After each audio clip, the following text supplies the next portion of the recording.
హరే కృష్ణ.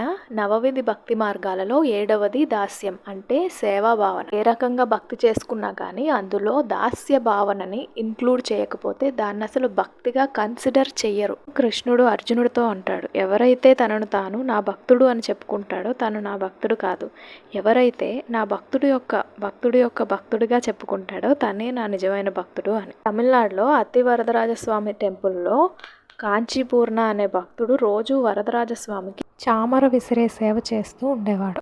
అలా ఫ్యాన్ చేస్తూ ఉంటే భగవంతుడు స్వయంగా కాంచీపూర్ణతో మాట్లాడేవాడండి. అంత గొప్ప భక్తుడు ఆయన. సైనింపు సేవ చేసి రిటర్న్ నైట్ వస్తుంటే ఒక ఆయన ఈయనకి ల్యాంప్ చూపిస్తూ ఇంటి దాకా దింపేవాడు. ఎందుకంటే ఆ రోజుల్లో కరెంట్ ఉండేది కాదు. అలా ఒకరోజు ఆయనేమో కాంచీపూర్ణని అడుగుతాడనమాట, అయ్యా నేను చనిపోయాక వైకుంఠానికి చేరుతానా అని.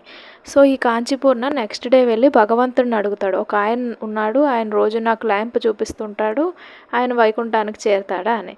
అప్పుడు స్వామి ఏమో తప్పకుండా వెళ్తాడు, ఎందుకంటే నువ్వు నాకు భక్తుడివి, నా భక్తులకు సేవ చేసేవారు తప్పకుండా నన్ను చేరుతారు అంటాడు. మరి స్వామి నేను వస్తానా వైకుంఠానికి అంటే భగవంతుడు నువ్వు మాత్రం రాలేవు అంటాడు. నా సేవ చేస్తున్నావు సరే, నా భక్తులకు ఎప్పుడైనా సేవ చేసావా అని అడుగుతాడు. అప్పుడు ఈ కాంచీపూర్ణ వెళ్ళి ఇంకొక భక్తుల యొక్క సేవ చేసుకొని అప్పుడు మళ్ళీ భగవంతుడి దగ్గరికి వస్తాడు. దాస్యం అంటే గురువులకి, భగవత్ భక్తులకి, భగవంతుడికి ముగ్గురికి సేవ చేసుకుంటూ ఉండాలి.